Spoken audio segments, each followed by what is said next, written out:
Hello বন্ধুরা, welcome back to my channel শুদ্ধস mom kitchen. আজকে আমি আপনাদের সামনে আরও নতুন একটি রেসিপি নিয়ে হাজির হয়েছি। সেটি হলো মিক্সড সবজি। সম্পূর্ণ নিরামিষভাবে আমি এটি রান্না করেছি, আর খেতে কিন্তু অসম্ভব মজা হয়েছে আর পুষ্টিকর তো বটেই। তো তার জন্য আমি এখানে কয়েক রকমের সবজি নিয়ে নিয়েছি। সবজি আপনাদের ইচ্ছা মতো যার যেরকম আছে নেবেন। তারপর আমি কড়াইয়ে তেল দিয়ে দিয়েছি, এরপর দিয়ে দিয়েছি তেজপাতা আর শুকনো মরিচ। মরিচগুলো লাল লাল করে ভাজা হওয়ার পর আমি এর মধ্যে দিয়ে দিয়েছি এলাচ এবং দারুচিনি আর গোটা সর্ষে, আর দিয়ে দিয়েছি পাঁচফোড়ন। এবার এর মধ্যে দিয়ে দিয়েছি একে একে সবজিগুলো। প্রথমে আমি শক্ত জাতীয় সবজিগুলো দিয়ে দিয়েছি,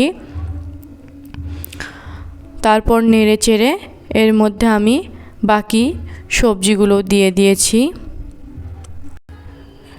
আপনারা আপনাদের পছন্দ মতো যে কোনো সবজি দিতে পারেন। আমার হাতের কাছে যে যে সবজি ছিল আমি সেই সবজিগুলোই এখানে দেওয়ার চেষ্টা করেছি।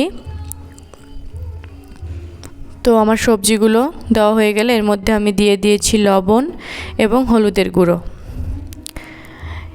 এবার লবণ এবং হলুদের গুঁড়ো সবগুলো সবজির সাথে ভালোভাবে মিক্স করে নিয়েছি। এরপর আমি এর মধ্যে দিয়ে দিয়েছি কাঁচামরিচ আর একটুখানি জল সবজিগুলো সিদ্ধ হওয়ার জন্য।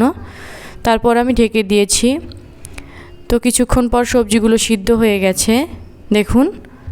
এবার আমি সবজিগুলোকে ভেজে নেব। এভাবে নেড়ে চেড়ে সবজিগুলোকে আমি ভেজে নেব। আর এই পর্যায়ে আমি এর মধ্যে দিয়ে দিয়েছি আদা বাটা। এবার আমি আদাসহ সবজিগুলো আবারও ভেজে নেব।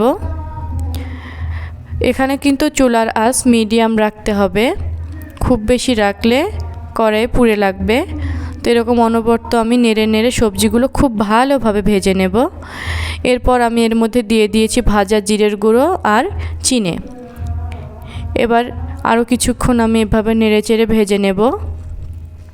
আমার সবজি ভাজা প্রায় কমপ্লিট হয়ে এসেছে। এবার আমি সব শেষে এর মধ্যে দিয়ে দিয়েছি 1 চামচ ঘি। তারপর আবার একটু উল্টিয়ে পাল্টিয়ে নেড়ে নেব। আমার সবজি ভাজা কিন্তু হয়ে গেছে এবং সবজি রান্নাও কমপ্লিট। তো এভাবে নিরামিষ সবজি আপনারা খেতে পারেন। এটি স্বাস্থ্যের জন্য খুবই উপকারী আর খেতেও কিন্তু খুব ভালো হয়। তো আমার ভিডিওটি কেমন লাগলো সেটা অবশ্যই কমেন্ট বক্সে জানাবেন, আর আমার পাশে থাকবেন, আমার চ্যানেলটিকে সাবস্ক্রাইব করে রাখবেন। ধন্যবাদ সবাইকে।